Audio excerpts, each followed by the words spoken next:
Hello everyone, I'm Dr. Saurabh Sharma. So again in another demo of Resident Masterclass. Today I'll take an important clinical topic starting from the first year to the final year, a TOSIS examination. We should know in any topic we should start from the scratch and go to the very advanced level as well for final years also. Just to tell you, of course, I have told you this disclaimer, this is a teaching lecture for residents, not a webinar or a presentation.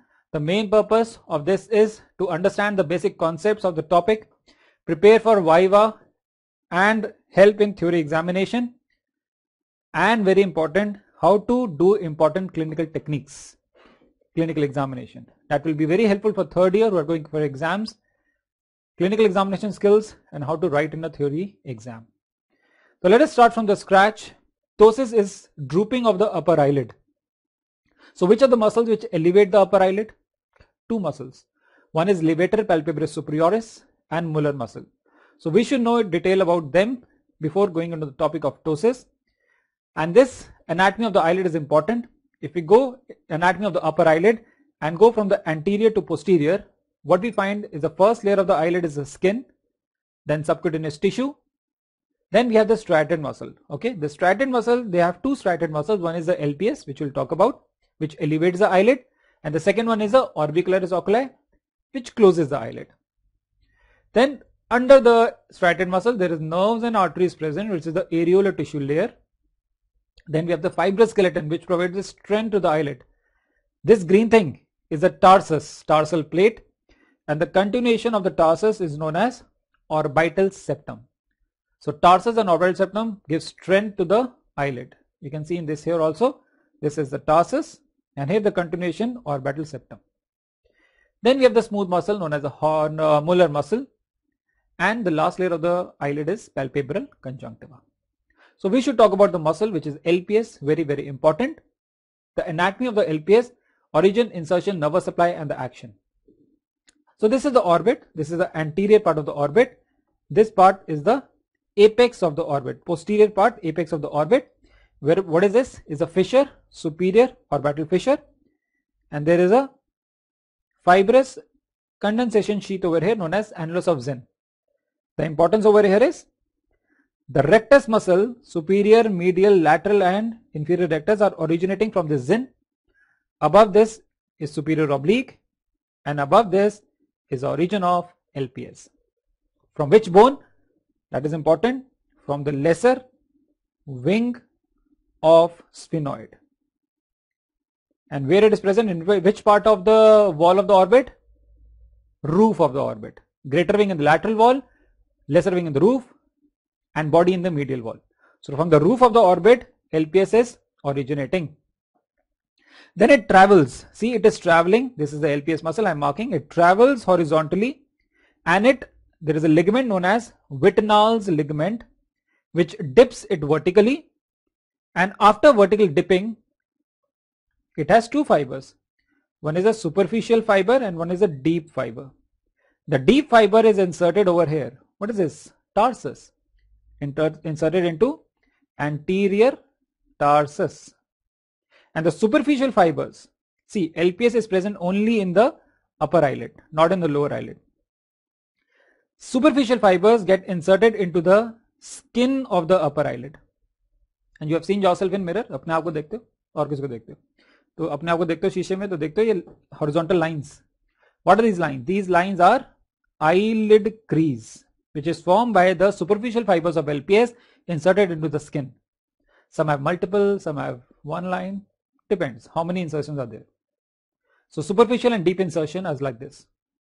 And this ligament which I am talking about, the Wittnall's ligament, which separates the horizontal into the vertical LPS, which you can see over here. This is the Wittnall's ligament. Now this LPS muscle, while coming into the tarsus, has some aponeurosis. It goes into the, see, this is the right orbit. It goes into the medial palpebral and the lateral palpebral. It joins the medial and lateral palpebral ligament, forms the aponeurosis.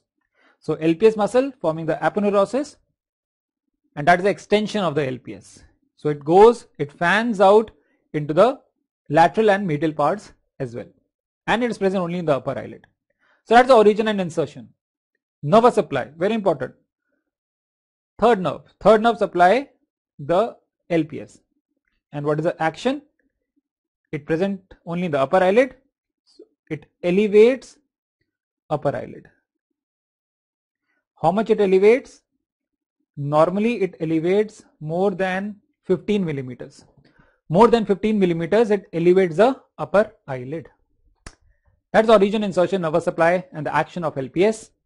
The second muscle, which is the smooth muscle. Okay, let's see this diagram, a complex diagram, but let us see. This is the orbit, a lateral view. This is the LPS muscle, which is inserting into the anterior part of the septum or tarsus, and some superficial fibers going into the skin. What is important here is, look at this muscle. This is the smooth muscle, known as the Muller muscle, also known as superior tarsal muscle, originating from the lower end of LPS and inserting again into the tarsus.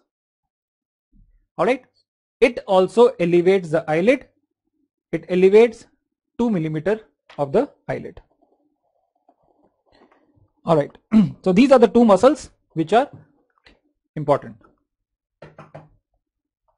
Okay, next, let us come to ptosis. Drooping the upper eyelid is known as ptosis. If we divide the ptosis, classify the ptosis, a mechanistic classification of ptosis. It can be congenital ptosis and acquired ptosis. Congenital ptosis and acquired ptosis. Congenital ptosis, if we talk about, you can see the patient standing face to face. This child is, this is the right eye, this is the left eye. What is the important feature of congenital ptosis? There is absence of lid crease. Why? Because there is a LPS muscle dystrophy. There is a dystrophy of LPS. There is a dystrophy of LPS. Since birth, the LPS is not formed. If LPS is not formed, you can see lid crease is absent. This is known as congenital simple ptosis. When only LPS dystrophy is there, lid crease is absent, and there is a sign known as lid lag sign which is present. What is lid lag sign? So if you normal, this is our eyeball, this is our eyelid. Okay, if the eyeball looks down, the eyelid follows the eye globe normally. Why? Because while the eyeball goes down, the LPS relaxes and it follows the eye globe. Here what is happening? LPS is dystrophy. So it cannot contract, it cannot relax. So when the eyeball goes down, LPS does not relax, it remains behind, lags behind. Important feature of congenital simple ptosis. This is a simple ptosis. Now it can be complicated ptosis as well. Complicated ptosis can be associated with, you remember these three? I will tell you in short notes later on. Blepharophimosis syndrome, a double elevator palsy, means superior rectus palsy plus ptosis is there. Superior rectus elevates the eyelid. There is a addition between superior rectus and LPS. So both elevators are having problems. So SR palsy is there in double elevator palsy, and there is a phenomenon known as Marcus-Gunn jaw winking phenomena. Okay, acquired ptosis. What can be the cause of acquired ptosis? LPS. What is the nervous supply of LPS? The third nerve. So either there can be a neurogenic cause. Neurogenic cause means the nerve is not functioning well. The third nerve is not functioning well means third nerve palsy. So third nerve palsy can have ptosis. Or which is the other muscle? Muller muscle. The nervous supply of Muller muscle is sympathetic. And if there is a loss of sympathetic supply, there is Horner syndrome. So third nerve palsy and Horner syndrome are examples of congenital, example of neurogenic ptosis. Alright, either the nerve is having problem or the muscle is having problem. Myogenic cause. Examples?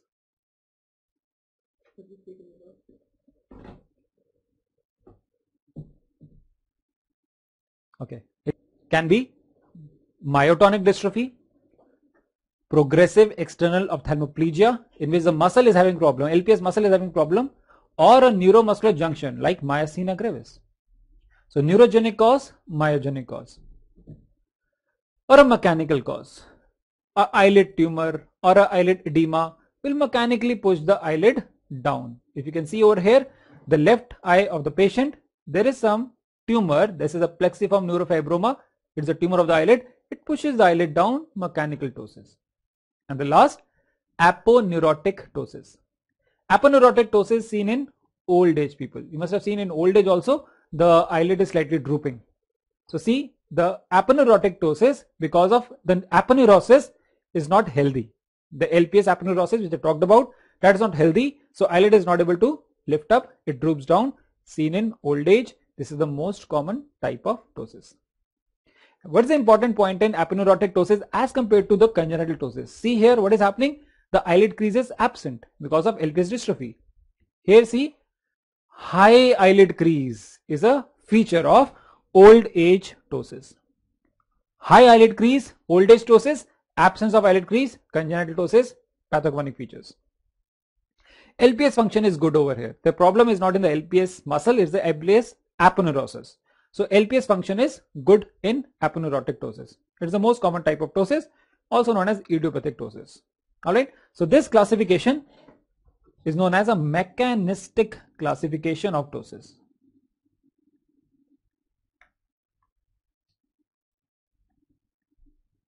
Mechanistic classification of ptosis. If someone asks you in the Viva, you can tell. Next, how to clinically evaluate a patient of ptosis. Now this is very important. Comes in your exam as examination skills, and in history writing as well, and in theory exam as well. So starting from the classification of ptosis, how will you clinically evaluate? Of course, you ask the history. Always in history, you start with onset, duration, progress. Onset, duration, progress. It starts congenital or acquired, from how much time it is there and how it is progressing. It is unilateral or bilateral. Then negative history. It is associated with some other symptoms like decrease in vision. Why? Because if there is a congenital ptosis, if the eyelid is covering, there can be amblyopias. Associated with diplopia. If the patient has Herner palsy, there can be squint, there can be diplopia. Or it is associated with variability. Variability, why? Because if there is a myasthenia, there is a variability in the ptosis. Or it can be associated with head postures, chin elevation. So when a congenital ptosis patient has bilateral ptosis, it tries to elevate his chin so that he can see. Then any past history. Any past history of any surgery done. Surgery can affect the levator aponeurosis. Any drug history. Now which drug can cause? So this is topical steroids. It is seen not frequently. It is a rare cause. But topical steroids have a propensity in long term, they can cause ptosis. Not oral steroids, topical steroids. And always ask for familial history, particularly in patients of BPES, as autosomal dominant. And if you have photographs, old photographs, you ask the patient to show him old photographs, which will help you how it is progressed till now. So these are all in history which you have to ask the patient and write down in the paper as well. Then comes the ocular examination.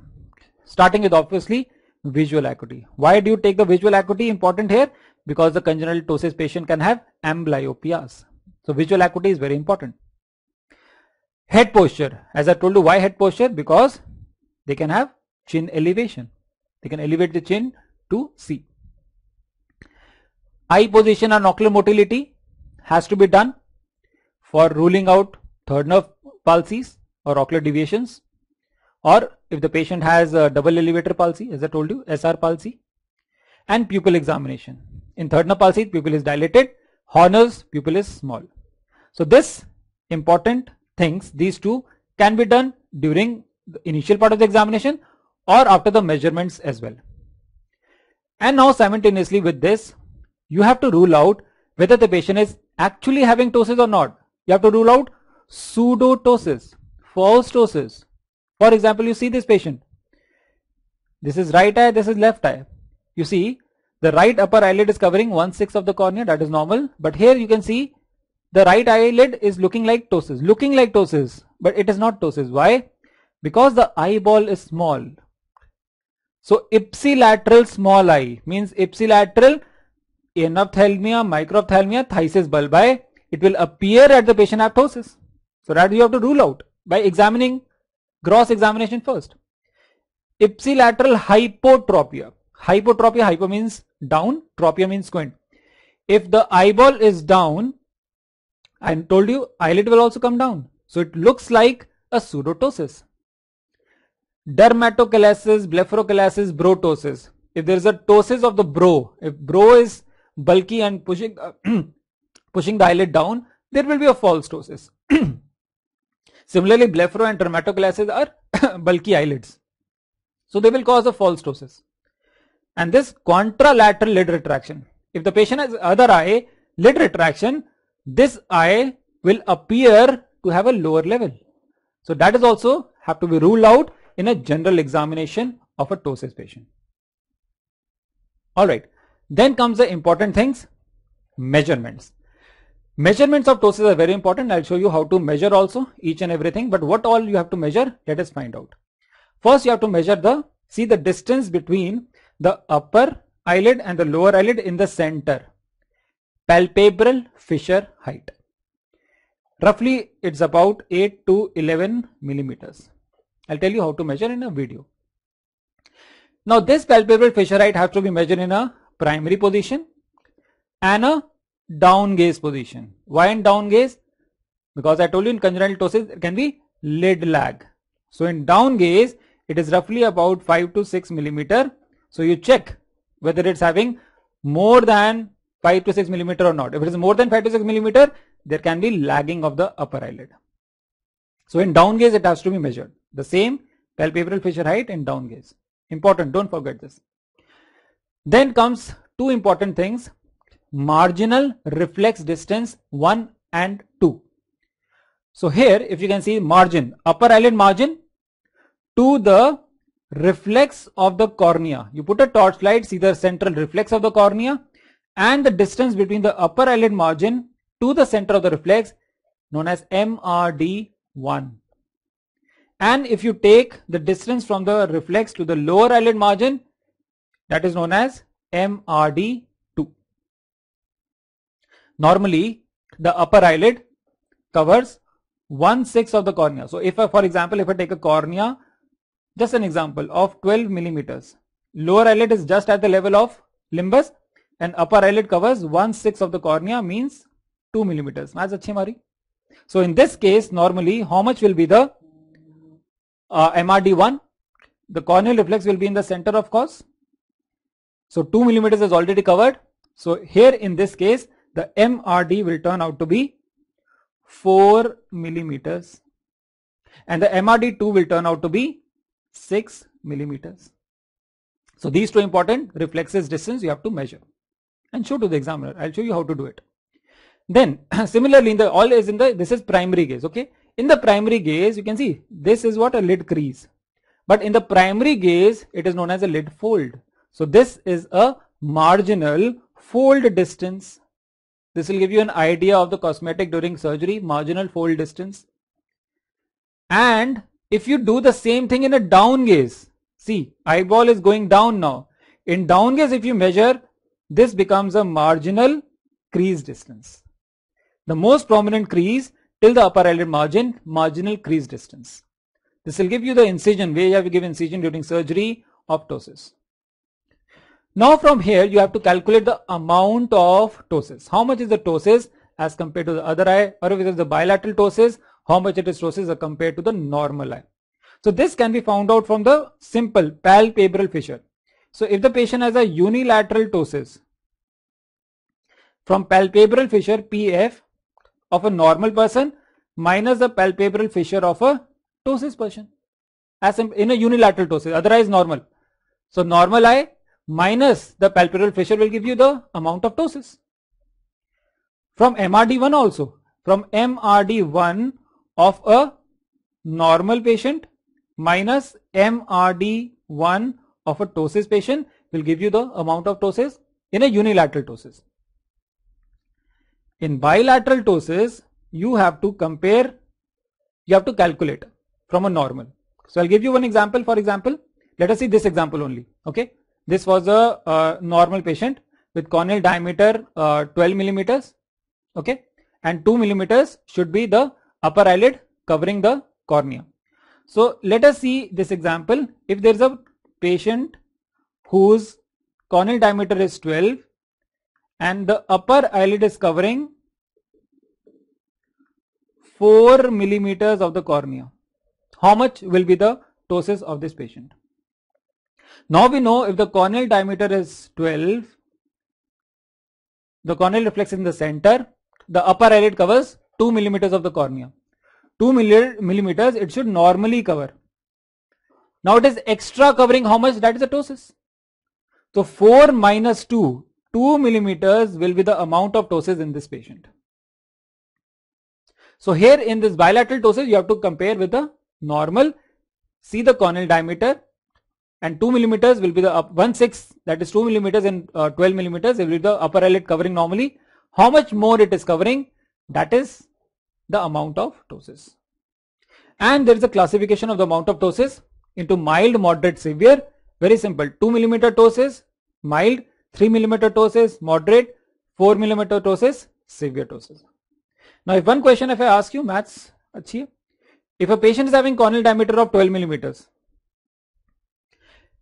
his upper eyelid is covering 7 millimeters of the cornea, how much is the amount of ptosis? What is the grade of ptosis? So 12 millimeters is a corneal diameter, 7 millimeter the eyelid is covering, so amount of ptosis will be 7 minus 2, 5 millimeter will be the amount of ptosis, and the grade will be severe ptosis. Now you will ask us, sir, if the patient is having severe ptosis, for example 7 millimeters is covering the cornea, how will you calculate the MRD1 in this case? Because the eyelid will be lower level than the corneal reflex. Yes, so the MRD1 will be a negative in such a case. So for example, if a patient is having more covering of the cornea, it is covering at this level, this much covering the upper eyelid, the corneal reflex is somewhat about here. So what you do in the examination, you keep a scale in the margin of the eyelid and just elevate the eyelid manually till the point you see the reflex, and that will be the MRD1, and it will be a negative. It will covering the cornea, it is below the cornea level, it will be a negative MRD1. Important point. Alright. After the amount of ptosis, we have to see how much is the levator which is functioning. The function of the levator can be checked by various methods. The most important one is Burke's method. What is this? You hold the frontalis. You block the frontalis. Why you block the frontalis? Because it can lead to false results. You block the frontalis so that frontalis doesn't work. Patient looks down. You block the frontalis and ask the patient to look up. This will give you the amount of ptosis. This is Burke's method. I'll show you in the examination. This is the most common examination skill which is asked to demonstrate in the exam. And I told you already, the normal function is more than 15 millimeters. Now there is various others, different books have different things. 8 to 15 you can take it as fair LPS action. 4 to 8 millimeter you can take as, 8 to 15 you take it as good LPS action. 4 to 8 fair LPS action, and less than 4 is poor LPS action. So this is a Burke's method. Now they can ask you Burke's method, they can ask you name other method as well. Advanced thing. Other advanced one method is Putterman method. Putterman method. Usually they won't ask to clinically tell, but theoretically they can ask. You ask the patient to look up in up gaze. See, this patient is looking up. The distance from the upper eyelid margin to the 6 o'clock limbus, that will be the LPS action. This is the Putterman's method. Here the patient is doing. What in a child? Child cannot do all these things. How you find in a child is a viva question. So in child you can tell the examiner, sir, we can check by ILF's method in children. How? You just talk to the child, engage the child and just evert his upper eyelid. Evert his upper eyelid and just leave and see whether it is re-everting or not. It's coming to the normal position or not. If it is coming to the normal position, it can tell you that LPS action is at least good. Okay, so everting of the upper eyelid and see whether it's reverting back or not. That is the ILF's method that can be done in children to know the LPS function. Okay, now we come to the important point, the clinical measurements and the clinical examination of a ptosis patient. How you start with the ptosis examination when you are asked in a practical exam. So you start with shaking the hands of the patient. Examiner will ask you, why are you doing this? Not just for introduction, but for checking the grip of the patient to rule out myotonic dystrophy if there is a slow release of grip. Very important point. Then I told you, look at the general inspection. Check for the head posture, whether the patient is having chin elevation or not. You check, you rule out the other causes of pseudotosis, whether the patient is having contralateral lid retraction, ipsilateral hypotropia, ipsilateral small eyes, anophthalmia, phthisis bulbi. Check for the eyebrows. Eyebrow ptosis can be there, brotosis can be there.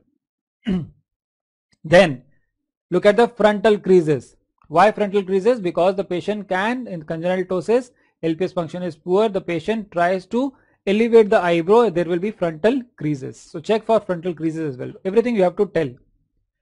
Alright, then you check for Hirschberg corneal reflex, whether the patient is having orthophoria or not. If there is a squint, there won't be any orthophoria. Why squint? The patient can have third nerve palsy also. So check the reflex, see the reflex is classically in the center. Hirschberg corneal reflex.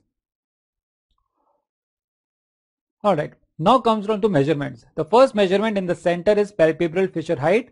In the center, you check the distance between the upper and the lower eyelid, which I have told you already. This is in primary gaze. The same which you will do in down gaze. Why? Because there is a lid lag in congenital ptosis. Then in primary gaze, you will check. You throw a cornea torchlight in the cornea, there will be reflex in the center. MRD, marginal reflex distance 1 and 2. Distance from the center of the reflex to the MRD 1 to the eyelid margin above and eyelid margin below. MRD 1 and MRD 2. Then in the same primary position, you check the marginal fold distance to the most prominent crease. Fold, that is known as fold in primary. You check from the upper eyelid margin, as I've told you. Then in down gaze, you check the same, the most prominent crease, that will be marginal crease distance. See, patient is down gaze, upper eyelid margin to the most prominent crease, marginal crease distance. That I have told you already. Now they ask you to do the Burke's method of LPS function. So patient looking down, you block the frontalis, you keep a scale, see the margin of the scale where it is measuring the margin of the upper eyelid, and then now ask the patient to look up and check how much the eyelid is elevated. Now you know the values already, more than 15 is normal. Alright, next you ask the patient to close, tightly close, to look for any lag of thalamus. Why lag of thalamus? Because there is a propensity after the ptosis surgery, there is a propensity that there is lag of thalamus. So check whether the patient is having any lag of thalamus, any scleral show or not. Then Bell's response. What is Bell's response and how you do it? This is a very common question to be asked. See, there are various ways of doing a Bell's response, Bell's phenomena. Check. You ask the patient, you open the eyes manually. There is one method like this. Open wide eyes of the patient like this and ask the patient to close the eyes now. See what is happening. When you do like this, our eyeballs have a propensity to go up and out. This is the normal Bell's phenomena. See, there is no cornea exposure. So this is a normal Bell's phenomena. The eyeball is going up and out. Another method of doing the Bell's response is you ask the patient to so jao, close the eyes, and now you try to elevate the eyelid like this and see whether the cornea is having exposure or not. So two ways I've told you to do a Bell's response. Now important question, what is the normal Bell's response? Eyeball is going say up and out.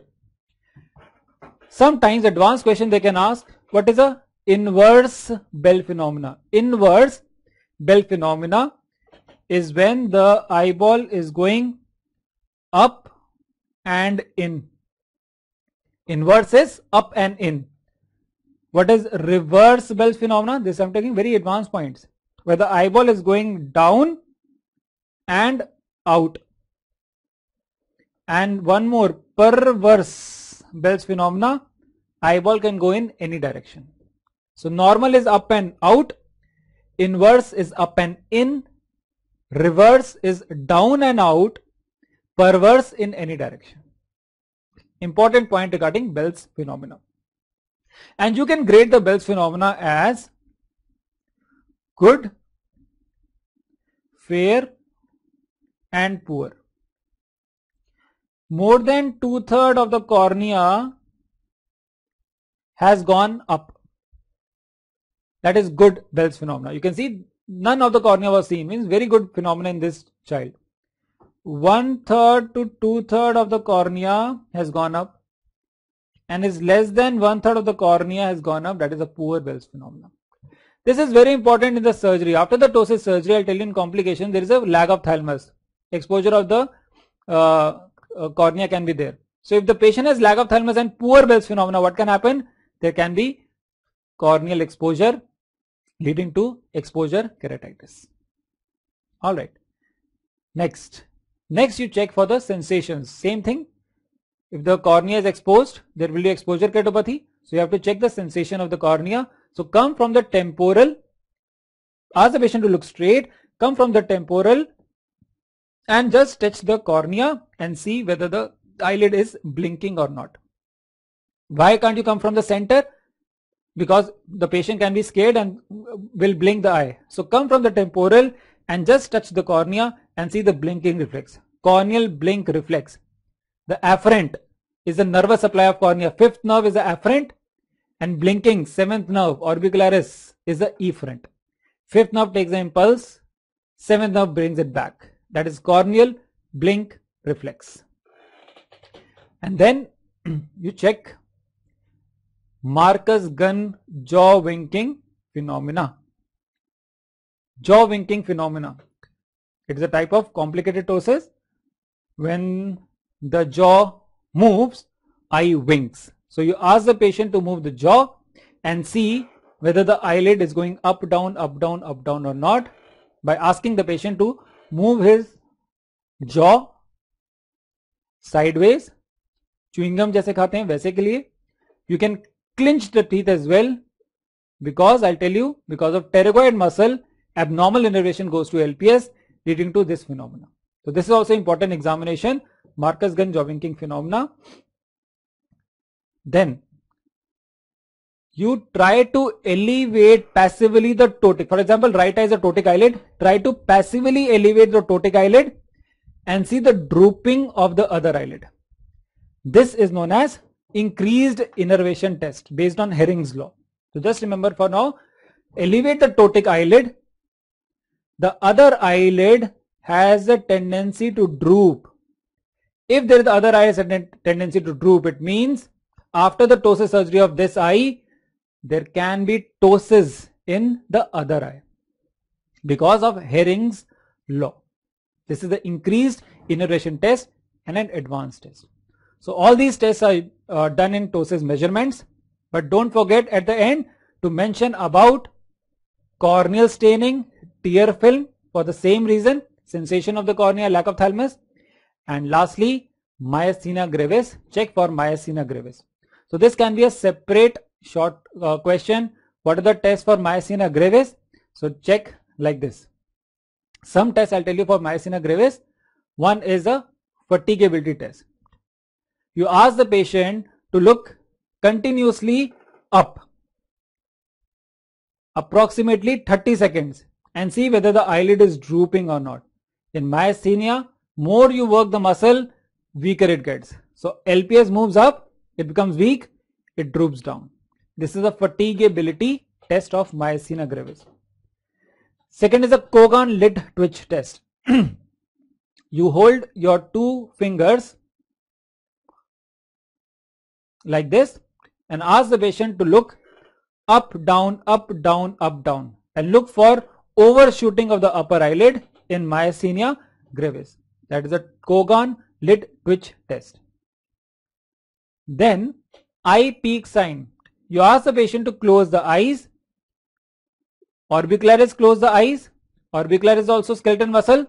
Orbicularis becomes weak. Slightly it will open like the eye is peaking. That is the eye peak sign. And same, the curtain sign is same as increased innervation test. You elevate the ptotic eyelid and see for the drooping of the other eyelid. That is a curtain sign in myasthenia gravis. And we commence, not for the examination in your exam, but for this sweet girl, we can just give her some chocolate for helping us learning ptosis examination. All these in sequence has to be done in ptosis examination in the exam. And then you have to tell to the examiner, sir, my diagnosis is whether it's a congenital or acquired. If it's congenital, simple or complicated, mild, moderate, severe degree, with good or poor Bell's phenomena, like this. For example, just an example, my diagnosis is, sir, simple, moderate amount of ptosis, congenital ptosis, poor LPS action, with good Bell's phenomena. This is a diagnosis which you have to tell in the exam after all these examinations. Now what to do? Now, if theoretical exam is there, sir, I would like to do some laboratory management. I would like to do some laboratory studies for ruling out myasthenia. For example, this patient is having right eye ptosis, you can see. Okay, you do tensilon test. 1 milligram of neostigmine intramuscular or IV edrophonium 10 milligrams. These are anticholinesterase. They will increase the acetylcholine and within minutes the ptosis will improve. That is a diagnostic test for tensilon. Similarly, you can do a eye SPAC test, which I'll tell you when I'll tell you myasthenia in short notes. One more test, sir, I would also like to do phenylephrine test. So phenylephrine will work. It will increase the sympathetic stimulation, and after phenylephrine I will check whether the eyelid is elevating or not. If the eyelid is elevating, means ptosis is improving, it means that you can do Muller muscle surgery. So this phenylephrine test will tell you whether Muller muscle is working fine or not, and if you strengthen the Muller muscle, the ptosis will improve. Then the management of congenital ptosis. First, congenital ptosis. Congenital ptosis, first important is when to do the surgery. The timing of surgery is important. Usually we take it as 3 to 4 years, because then the measurements, they will ask why 3 to 4 years, because then the measurements will be accurate, patient will be cooperative for measurement.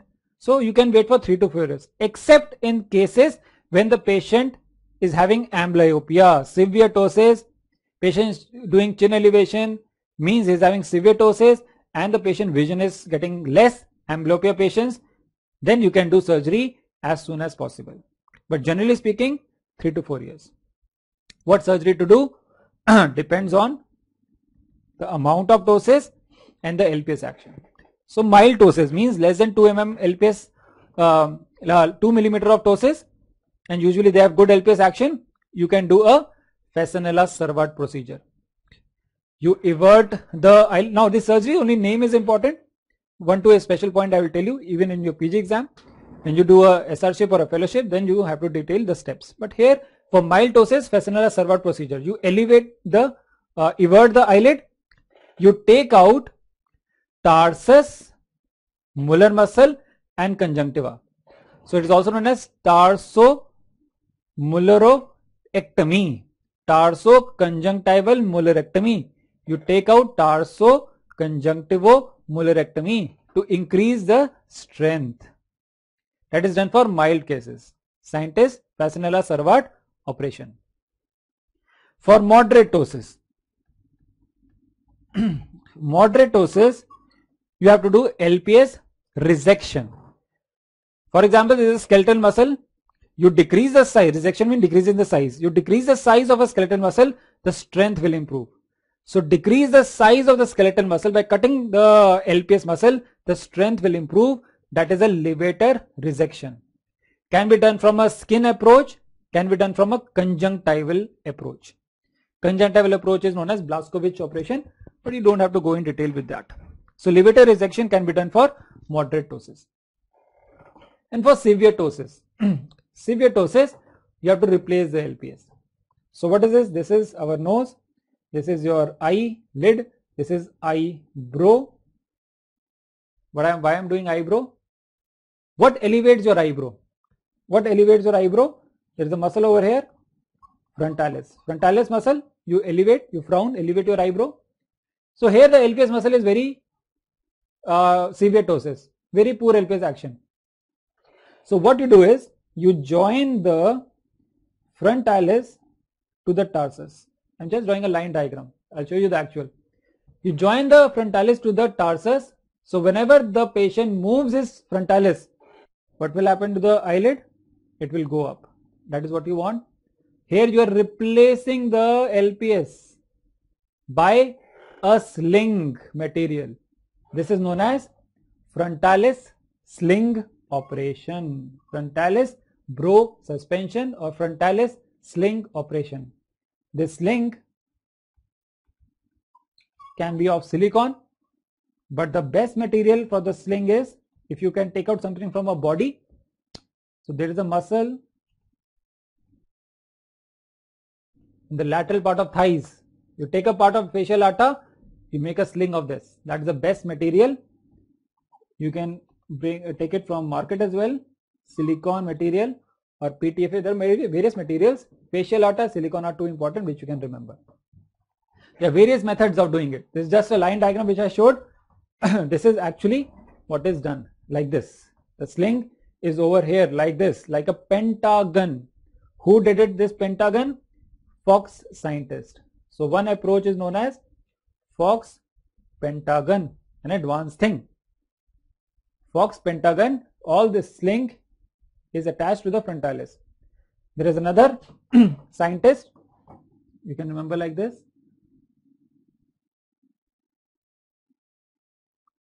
Who did a double triangle technique. There are very more modifications.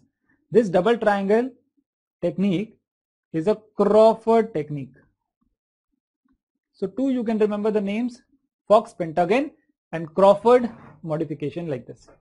So this is for severe ptosis, poor LPS action, replacement of the LPS.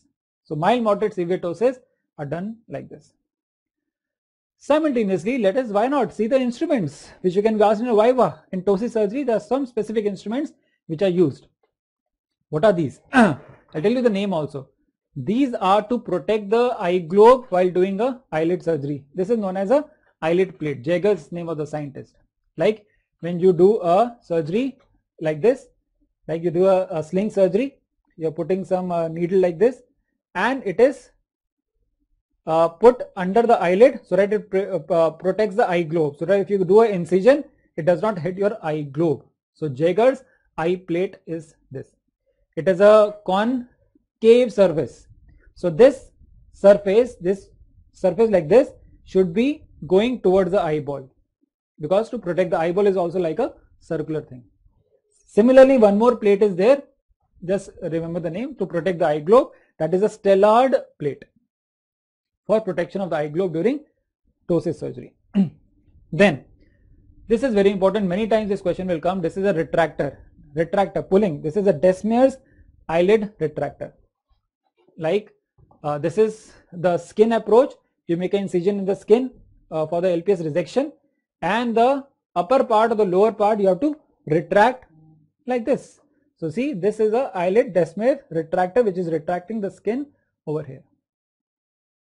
Okay, now this specifically for ptosis. This is a ptosis clamp. Burkes, same scientist Burkes, ptosis clamp. How to use this? This LPS rejection, you have to hold the LPS also, no? So you have to hold the LPS so that you can cut it. So ptosis clamp, so that hemostasis is also there. You clamp the LPS muscle so that you can cut it. Ptosis clamp like this. You hold the LPS, you cut it and shorten it in resection. That is a ptosis clamp. Another clamp by the Putterman scientist, Putterman ptosis clamp. Okay, just remember the name and the instrument if it is asked. And then this is the needle, Wright's needle, which is used like this. It is putting into the silicone tube or the fascial artery in various incisions, like pentagon incision. It is from one end to the other end. It is put. Wright's ptosis needle can be used in sling surgeries. So these are some instruments which are important. You can remember for your ptosis examination, for a complete examination, like for complete study of the ptosis. Let us see the last complication of ptosis surgery. As I told you, after the ptosis surgery, what important complication they will ask you? There is lag of thalamus, inability to close the eye for some time in the first few post-operative days. So what you do? You do a frost suture like this. From the lower eyelid, you take a suture and stick it over here. You can show you this picture. They ask, what is this suture? It's a frost suture. Why you are doing? So that the patient cornea is not exposed in the first few post-operative days. Frost suture to prevent lag of thalamus in the first few post-operative days.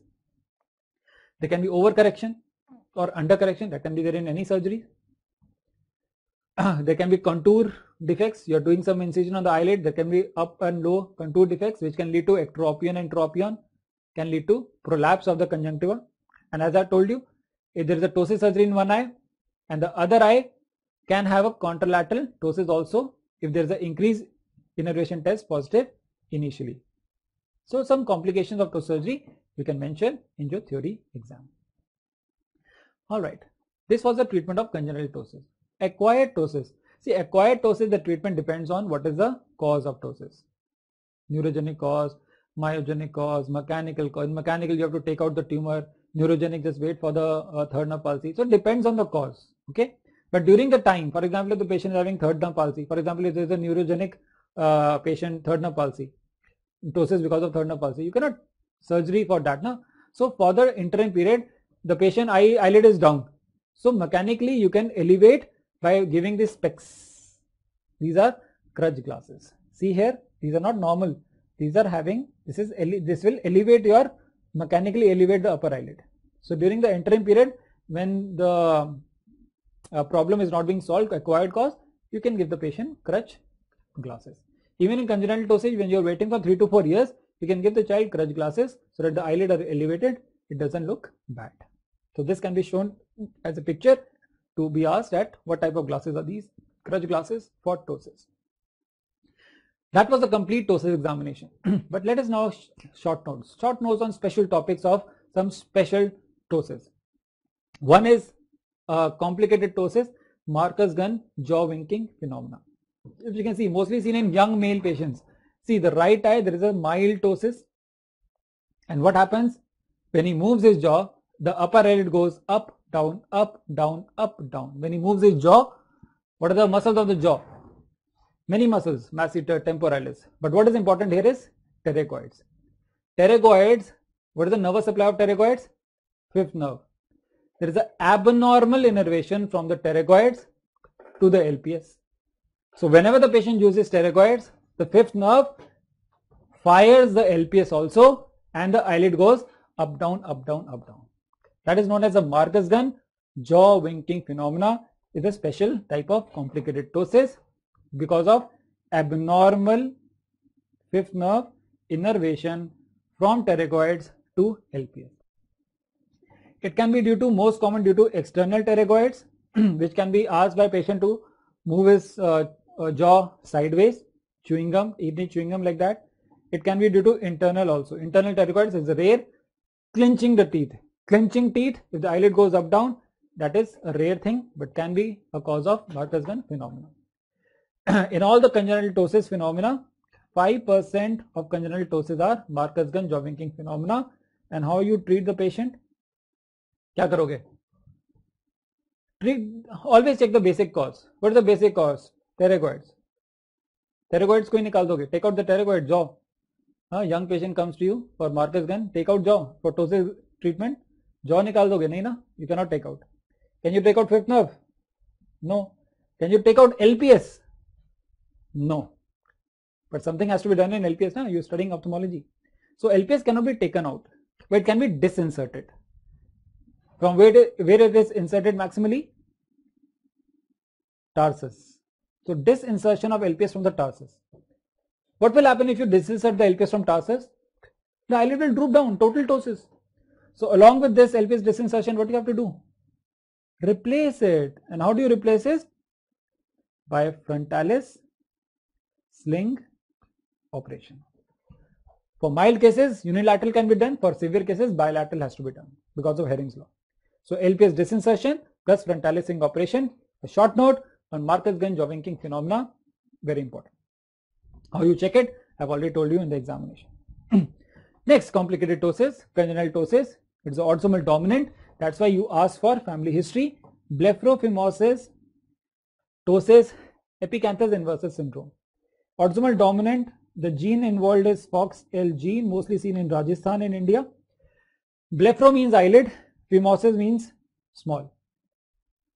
So there is a decrease in the horizontal aperture, that is known as blepharophimosis.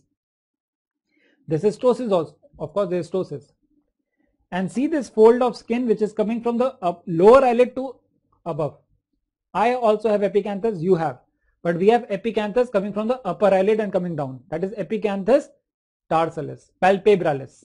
Here eyelid is, the fold of skin is going from lower eyelid to upper. So epicanthus inversus it is known as. One more feature is there. Increase in the intercanthal distance. That doesn't come in the name, but this is the feature also. Increase in the intercanthal distance is telecanthus. This is the medial canthus of both. Increase in the intercanthal distance is telecanthus. Ectropion can also be the feature of this BPES. Very severe ptosis usually is there. So treatment is severe ptosis, you already know, frontalis sling operation. Short note on BPES syndrome. And lastly, the short note on myasthenia gravis. Very important question. Myasthenia gravis. What happens in myasthenia gravis? There is a problem in the neuromuscular junction. There is a receptors against the acetylcholine receptors. 60% of the patient of myasthenia is a systemic disorder, comes with eye problems. So ocular myasthenia is very important topic as a short note. And 90% of the patient comes with ophthalmic problem in the course of the myasthenia gravis. 60% will present with ocular problem, 90% will have eye problem at some point in myasthenia gravis. So there is decrease in acetylcholine in the neuromuscular junction. So what will happen? It will affect the skeletal muscle. It's a problem of skeletal muscles. So what are the skeletal muscles in the eye? LPS skeletal muscle, orbicularis is skeletal muscle, extraocular muscles are skeletal muscles. So it affects the extraocular muscles, LPS, orbicularis and extraocular muscles. And what is the important point? The more you make the muscle work, the weaker it gets. So what are the important findings over here? If LPS is concerned, the patient will have ptosis. Asymmetrical, it can be asymmetrical ptosis. Bilateral bhi ho sakta hai, unilateral bhi asymmetrical. And the important things we talk about, fatigable, ask the patient to look up, the ptosis drops down because it becomes fatigued. Different times of the day, it will be more at the end of the day or morning. The more it works, the weaker it gets. The more at the end of the day. Kogan lid twitch sign I've already explained to you. There is a fluttering of the eyelid. That's also a sign of myasthenia. A curtain sign, I've already told you, increased innervation, a curtain sign is there. And one more sign, this is because of LPS muscle. Because of orbicularis, there is orbicularis weakness, eye peak sign. When you close the orbicularis, it becomes weak. It will slightly open like peaking. That is the eye peak sign. Ask the patient to close, like ask the child to close and look at the any lack of thymus is there, any opening of the eyelid is there or not, peaking. because of weakening of the orbicularis. When you make the orbicularis work, that's the eye peak sign. Eyeless sign is also there, but it's not very important. Eye peak is important because of orbicularis. And third, because of extraocular muscle, what can happen? There is ophthalmoplegia. There's difficulty in the eyeball movements because extraocular muscles are also not working. So that can lead to diplopia. Most common muscle involved is medial rectus, the first muscle to be involved. But any muscle can be involved. So this myasthenia can mimic any cranial nerve palsy. That's an important point. And remember these P's. In myasthenia, there is no P's, no pain, proptosis, pupil, paresthesia, loss of perception. Alright, so that is because of, so we talked about LPS, we talked about orbicularis, and what can be because of extraocular muscles. How you diagnose? Laboratory studies I've already told you, tensilon test. Immediately the ptosis will improve, that's the tensilon test. But please be reminded, they will ask in Viva, if you are giving atrophonium, what will you keep in ready with you? Atropine, because it can cause some heart activity, increase in heart activity. So atropine is kept along with you. First give 2 milligram of atrophonium. If the patient is okay, then you push 8 milligrams. If the patient is having some problem after 2 milligram, give atropine. So atropine has to be kept as a safety in tensilon test. And this is ice pack test. Ice pack, if you put, that will also increase the anticholinesterase activity. Ptosis will improve in myasthenia gravis. So ice pack test, tensilon test. These are two tests which you can do. There are some other tests like electromyogram can be done. Single fiber electromyogram can be done, and antibody testing can be done. But clinically you can do, what is the clinical test you can do? So ice pack test I can do here, standing over here, or I can do a tensilon test as well. These are some investigations which you can do. Treatment is also, medicine people usually refer to the neuromedicine people for the treatment of myasthenia gravis. Alright, so these are some short notes and complete examination. So what have we learned? We have started from the anatomy of the LPS muscle, then we have seen how to what are the causes of ptosis, classification of ptosis, what are the clinical evaluation of ptosis, in a practical exam how to clinically evaluate ptosis, how to come to a diagnosis, and after diagnosis how to manage the ptosis. In mild, moderate, severe, what are the surgeries, some points regarding instruments we also learned, complication of surgeries, and short notes in some special topics. This is how we are going to do in the topics in the the classes for the residents for MD, MS, DNB. It's a live teaching. This one is a recorded version. So you can see this is a pre-recorded version. It will be given to everyone. And if you want to enroll, this is my code, this is my number, personal number. You can contact me anytime. And I hope we'll see you starting on the 3rd of February. And let's see there how we approach all the things in a manner starting from the first year one, starting with anatomy and then going towards the very advanced levels as well, helpful for theory and practical examinations. All right. Thank you very much for listening. Best of luck. Best wishes, everyone.